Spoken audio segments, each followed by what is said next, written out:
Leí la Biblia y no me funcionó. Esta frase podría despertar muchas expresiones por parte de cada persona que la escucha. El que se dice escéptico gritará «¡Cierto!». Otros dirán que se sienten identificados con la experiencia, que lo intentaron y fracasaron. Los que sí creen se rascarán la cabeza y lanzarán un suspiro tratando de pensar en cómo poder explicar todo eso de una manera clara. Pero vamos a lo principal, es decir, la gente que se ha sentido decepcionada tal vez porque en un momento de necesidad, angustia o de inquietud, buscaron en la Biblia algo que les indique el rumbo a seguir y no encontraron, a su criterio, algo así. O que tal vez se pusieron la meta de ser mejores personas, intentar cumplir con algo que se supone que es lo primero que debe hacer aquel que dice que cree en Dios, pero se encontró con unas páginas que no le dieron lo que esperaba. Y en primer lugar, debemos decir que esto pasa porque tenemos un concepto equivocado en nuestras mentes, el cual está muy metido en nosotros y en la forma de entender todas las cosas en general. Queremos soluciones rápidas, paz, alegría, alivio en el momento. Así como tomamos pastillas que nos calman el dolor o buscamos en internet algo que se nos aparece al instante, cada vez más nos vamos engañando creyendo que es así como funciona el mundo real y la vida misma. Por el contrario, en la vida todo es construcción de las cosas. Uno construye su educación y formación, uno construye su vida laboral, su economía y sus relaciones personales. Y eso es lo mismo que debe ocurrir con nuestra relación con Dios y su palabra. El esfuerzo y el deber de conocer es algo que no podemos eludir. ¿Cuándo ha sucedido que un aspirante a medicina se ha sentado a leer un manual y al poco tiempo lo toma y lo tira porque este no le dice rápidamente todo lo que él desea saber? ¿Se forma acaso un experto en un área particular con solo unos minutos de estudio? No, esa persona no sabrá nada en concreto ni útil con ese poco tiempo de lectura. Entonces, si sabemos que la vida es así y que necesitamos trabajar para obtener ciertos beneficios, ¿por qué exigimos que la Biblia nos dé las respuestas a todo de inmediato cuando no sabemos ni por dónde empezar a leerla? Y esto es muy importante saberlo debido a que la Biblia es una suma de varios libros, cartas, poemarios e historia.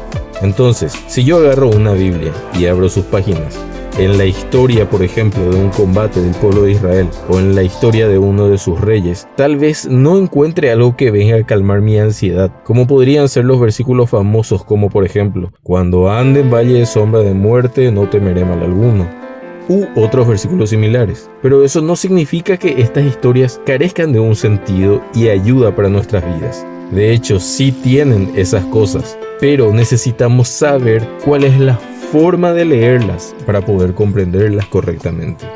Existen frases, versículos, extractos de los salmos, por ejemplo, que se adaptan con mucha facilidad a convertirlas en calcomanías, en frases de cabecera y pegarlas por ahí. O que si las leemos, enseguida nos dan un aliento y una calma que estábamos buscando. Pero así como uno no va a un libro de química sin antes saber las nociones más básicas de la ciencia química, también nosotros necesitamos aprender a leer la Biblia. Cuando estamos en un pasaje, por ejemplo, profético, o en uno de historia, en uno poético o en uno que nos llama a actuar en contra de nuestros pecados. Gracias a Dios que Él nos da recursos, muchos recursos, y estos fueron construidos a lo largo de la historia por seguidores suyos piadosos y estudiosos que deseaban comunicar las grandes noticias que hay en la palabra del Señor para la gente, para toda la gente. Como dice un dicho, no hay nada que pueda sucederte de lo cual no se haya escrito ya algo. Alguien ya tuvo los mismos problemas que nosotros tenemos hoy. Alguien ya tuvo las mismas preguntas e inquietudes que nosotros tenemos en este momento. Y eso lo ha dejado por escrito. Gran parte de los problemas que tenemos hoy en día en nuestro andar es porque desconocemos los recursos y el poder de la doctrina bíblica y lo que ahí está escrito. Muchos caen en depresión, en dudas, incertidumbres, pesares, congojas, por andar en el campo de batalla peleando con un palillo, cuando la Biblia dice que ella misma es la espada de dos filos. Así la Biblia debe leerse en su contexto histórico, teniendo en cuenta a quién fue dirigida en un primer momento, aunque sabemos que lo que está en ella escrito afecta a toda la humanidad de todas las épocas.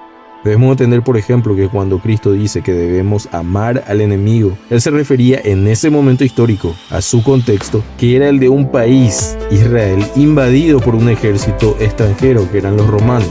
Y mirando a esos invasores que eran también agresivos y opresores, Él decía, amen a sus enemigos. El tipo de amor del que Él está hablando es aún más grande que el que pensamos antes de saber estos datos. No es un amor simplemente por ser buenas personas o no rebajarnos al nivel del otro, sino que es un amor que solo puede darse como resultado de la obra de Dios en una persona. Estas son algunas de las cosas que estudiamos en la Iglesia Bautista del Calvario y que queremos que, si te interesan, puedas venir a ser parte de estos estudios con nosotros. No es la culpa de nadie no conocer, pero sí, una vez que ya tenemos la información y los recursos puestos a nuestra disposición, debemos actuar y utilizarlos para conocer más a nuestro Creador. Puede ser difícil entender la Biblia a veces. Sí, claro que sí, pero no tenemos nada de qué temer, ni dudar, ni preocuparnos. Hay recursos para entenderla con refrescante claridad. Muchos hablan hoy en día y tratan de denigrar la palabra de Dios, y aparte de que no lo lograrán jamás, también está el factor de que no conocen aquello de lo que hablan. Cuando uno más conoce de la palabra de Dios, más puede sentirse feliz y satisfecho al observar su perfección y la manera en la cual nos guía a cada paso. Deja a un lado la pobreza de no conocer y vení a invertir en tu vida espiritual. Tu familia, amigos, compañeros, tu propio ser y mente te lo agradecerán mucho. Te esperamos.